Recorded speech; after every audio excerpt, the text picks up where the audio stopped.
Um, I guess I wanted to start off this episode. I wanted to talk about my experience at Asbury University. So if you haven't heard, there was a revival that broke out at Asbury University. It's a university in Kentucky, a small town in Kentucky, and I guess long story short, of course, you can just look this up on the internet and you can find it, and you've probably heard about it. But long story short, a group of students at this university, they have chapel every Monday, Wednesday, Friday. But a group of students on February 8th, I believe it was a Wednesday, after chapel, they just about 20 students decided just to keep worshiping and keep staying in prayer, and that kind of broke out into a 16-day long revival. Young people and other people were coming and praying and worshiping and just seeking God. And there's testimonies of just people repenting and a lot of people receiving Jesus for the first time. So it was just an awesome event. And I had the chance. I think it was kind of a divine, I guess, orchestration to go and to attend. Whenever I saw it happening, I was of course excited and celebrating it, and just kind of just seeing whatever I was seeing on the internet and just kind of keeping track. I had some friends and acquaintances that had the chance to go there. They were posting about it as well. So it was just awesome to see. I think whenever you see young people seeking God, there's so many other things young people do today. And so when you see young people just coming together, seeking God, and it's an awesome thing to see. But I say it was kind of like a divine thing for me to end up there, because when I saw it, I didn't really like want to go, I guess. Not necessarily like I just didn't want to go. But whenever I'm not like one of those people that, like, I have to, hop on a trend or something. Like, I'm not saying that it was a trend, but I'm not like one of those people that have to, just kind of follow everything. So I didn't really have like this, crazy desire to go, but it just worked out that I was able to attend. And I just took it with a friend of mine. He really felt like we should go. And it really, like, God kind of like canceled some things and pushed some things out the way. And so that's what I'm saying. It was kind of like a divine thing, I feel like, to go. And of course, I think it was a cool moment to go and to be a part of, like, as a moment in history as well. I think the Asbury 2023 revival is going to be one of those things that's talked about and written about. And, obviously just being a Christian growing up, and you hear stories of other revivals, like the Azusa Street revival, right? That's written in history. There's the 1970 revival, just revivals in history. And you get to read about those, and people remember those, talk about those as big moments in Christian history. And so I think it's cool to, hey, slight little brag, but I was there, and it's something I'll be able to tell my kids about. And I just think from that aspect as well, it was a cool thing just to be a part of. From where I'm at, it's about a 6-hour drive. It was pretty cool, just like a small little university. But I guess I'll start from the beginning. We got there. We got there Thursday. So when we decided to go, it was actually like kind of winding down, I would say. They had already kind of put it. They already started kind of putting a schedule on it. I believe by like the end of the first week. At first it was just kids and people just kind of pulling up. And I mean, I read that kids were dragging their mattresses into that huge auditorium. It was kind of like, I guess, chaotic, but that's revival too. Like, what do you want? But basically the university started putting like a schedule on it, whatever. And when we decided to go, it was the last day, and they were only going to have like the evening service or whatever. And so I guess it worked out. But we got there around like 4:30, and the doors opened, or no, we got there like 4. The doors opened at like 6:30ish, and just monitoring things on social media, it looked like it was just packed out, and it was earlier before they started kind of winding things down. But we got there around 4, and it was just early. There wasn't even a line forming yet, so we didn't really know what to do. But we just figured we would walk around, check out the university, and we were kind of just walking around the campus. It was a small little campus. It's a normal college campus, and we ran into a few students. We just kind of got to know them, asked them, what they thought, how this whole thing was going, and they just shared with us a little bit. And I was curious, and I asked, are you guys like a seminary? I thought that's what Asbury was. You think like a revival would break out in a place like that. But to my surprise, they were like, no, we're just a normal university. And I thought that was incredible. I think they are technically a Christian university.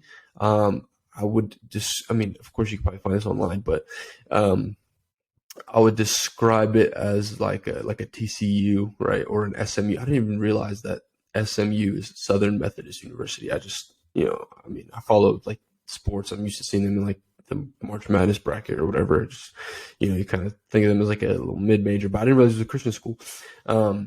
But that's pretty much what my understanding of Asbury is. So just a Christian school. So I was surprised. They did mention there is an Asbury Seminary, which is directly across the street from the university, but apparently they're not affiliated at all. It's just like it's 2 separate schools, 2 separate things.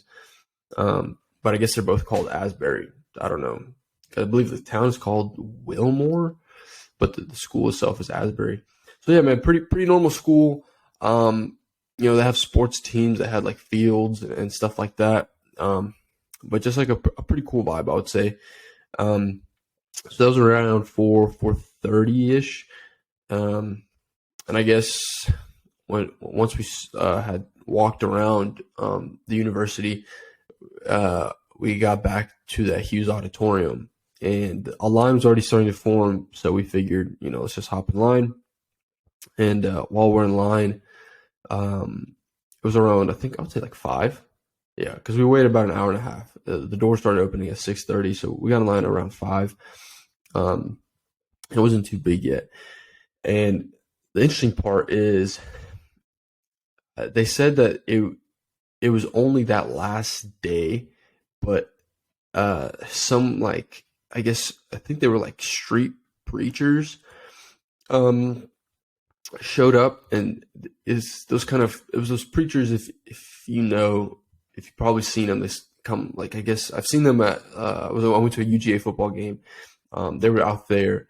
They were, they hold those signs, talking about really much about like hell and stuff like that. And, they had like the speaker phone or whatever, the megaphone, and they were pretty much just screaming, to like repent and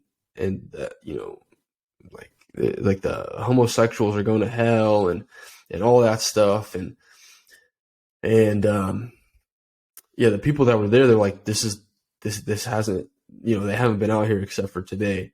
And I just thought it was weird. I didn't really hear everything they were saying. They were kind of far away. They were down at the street, and there was like police out there and stuff like that. But it just like, I would say it kind of made me sad to like see that, I don't really know like who their target audience was, because it sounded like, from my understanding, it sounded like they were kind of bashing what was going on over at Asbury. They were saying like, it sounded like they were saying, that whatever is going on there is not like real or authentic. They made it seemed like they were just kind of bashing the whole revival. And it sucks, because it's like whenever God moves, it's like, it's not that the world is like a skeptic. The world, New York Times posted about the Asbury revival, but people and the world like recognizes it, right? If you watch the Tucker Carlson bit on Fox, he talks about it, and how they didn't even let him come. But it's like even the world recognized this moment, but then the people that are supposed to be on the same team kind of are bashing what's going on, and they're saying, they were like, it's not genuine or something. Again, I didn't really hear exactly the words, but I didn't really understand their motives. It seemed like it was leaning that way. It seemed like they were mad, because they were saying, it seems like I remember hearing like a phrase, they're like, all you professors need to resign, like you guys are, leading these students in the wrong way or something. And then one guy was like, I don't see a single Bible, like, there's like, they were like, you guys need to bring your Bibles to this revival or something. But in reality, being in there, the main focus was the Bible, right? Like there was no big preachers. It was students simply reading scripture. So I don't know what those guys were kind of confused about. Maybe they saw some stuff online. But it just kind of made me sad that in the midst of a thing that I feel like all believers would be celebrating and excited about, there's a group of people doing that.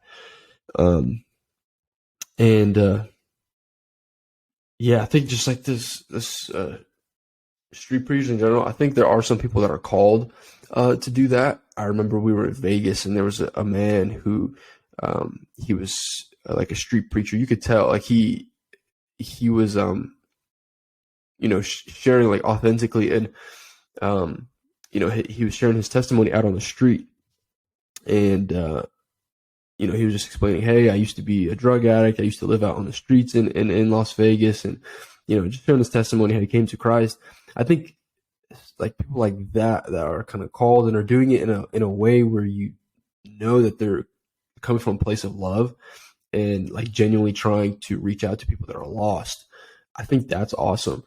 But I feel like when people just get out there and kind of yell into a microphone that, you're all going to hell, like I don't understand. I mean, it's true, right? Like without Jesus, but it's like, what are your motives? And I don't feel much love from that. And I feel like it's not very effective, I would say,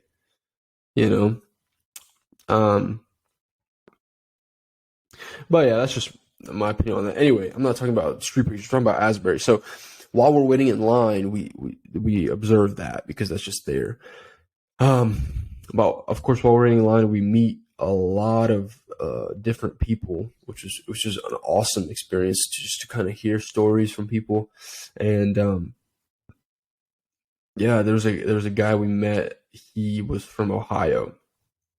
I think it was his third day at Asbury. He was there just recording testimonies of people and things like that. And so he came from Ohio. There was people in front of us. I believe they came from Taiwan. They flew in from Taiwan. And I think what also, I guess in what's the word? Like opposite, or like as a point to those people that are skeptics of the revival.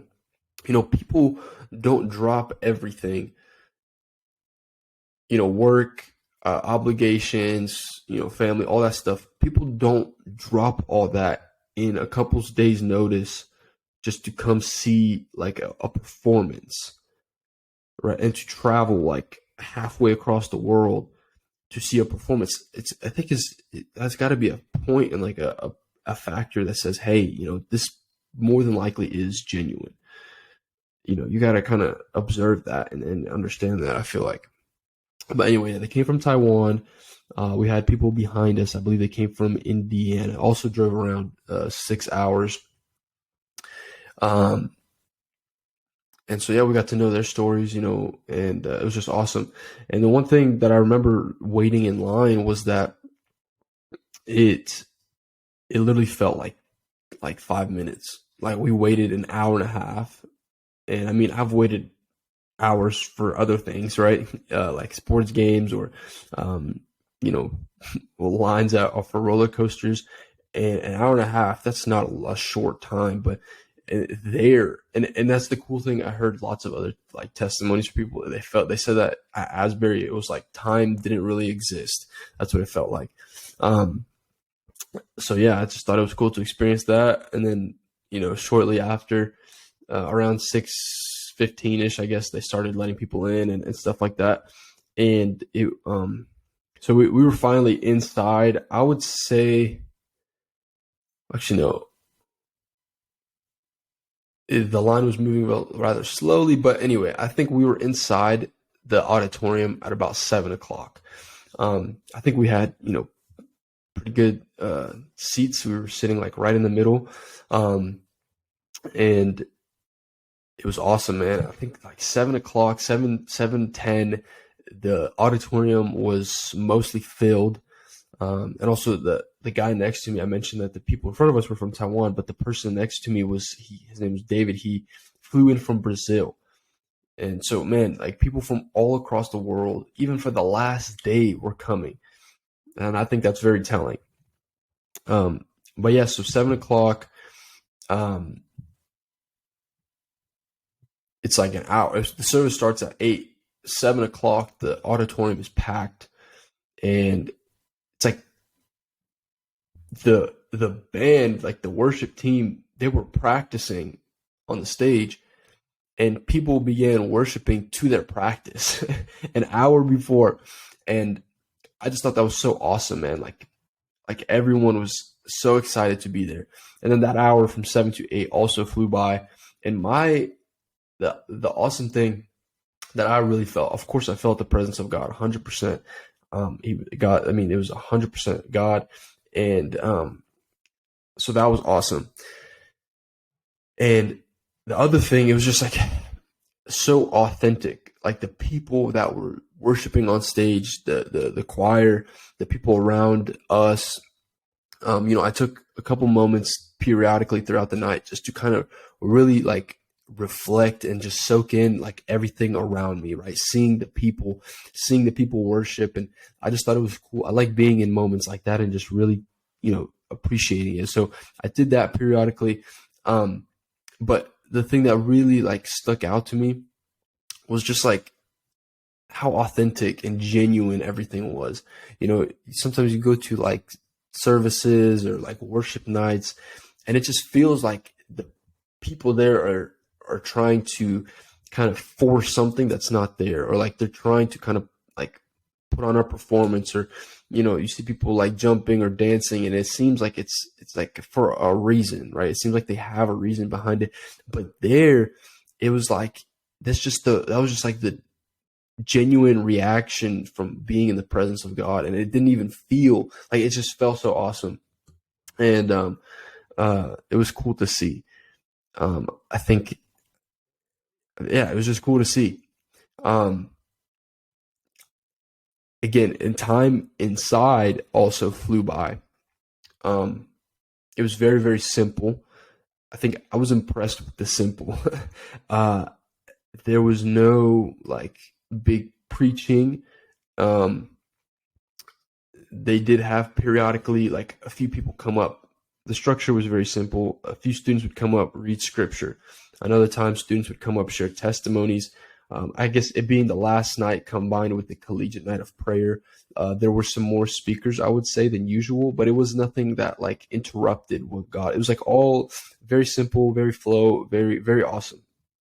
There was also times where they encouraged us to kind of gather and pray with one another, and I thought that was awesome as well, just to kind of get in groups and pray. It was very, very cool. And man, overall, just an incredible time, incredible experience. We're used to, I feel like in church, people come up and there's like introduction and like a big moment, but there, people didn't even, mention their names. They just simply, shared testimonies, read the scriptures. Very, very, very simple, very powerful. And I didn't even realize it, but there was a lady. She was not one of one of the people that started out the worship, but she ended up being on stage at a certain point. And I mean, I didn't really like recognize her, but apparently she was from Upper Room. And I didn't notice that, but there was no mention of that either. Nobody mentioned that she was from Upper Room. There was no highlight on that. It was all about Jesus, and I thought that was awesome. A lot of the emphasis, I think, I don't know if he was like a president of the school, but he was a representative of the school, an older man. He said, we didn't plan this. There was no marketing campaign for this. There was no, anything. And so, I mean, it was like a nameless, faceless movement all about Jesus. And I thought that was incredible. Overall, the experience was awesome, 10 out of 10. And not only was it awesome, but it very much so like it encouraged me and excited me for what's going to happen in the future. I really believe, and of course, at times like this, everyone says, oh, it's just the beginning, but I really do think it's just the beginning. And the next, 6, 12, 24 months, it's going to be awesome what I feel like God is going to do. I think it's not because of a person or a, I guess, event, but it's just a season that we're in the world. And if you look throughout history, every time there was, dark, rough periods of history, God and poured His Spirit out, and there was revival. And I think that's just the season we're in. It's just the season we're in. I think people have been praying for this, and I think this is just the beginning, like I said. But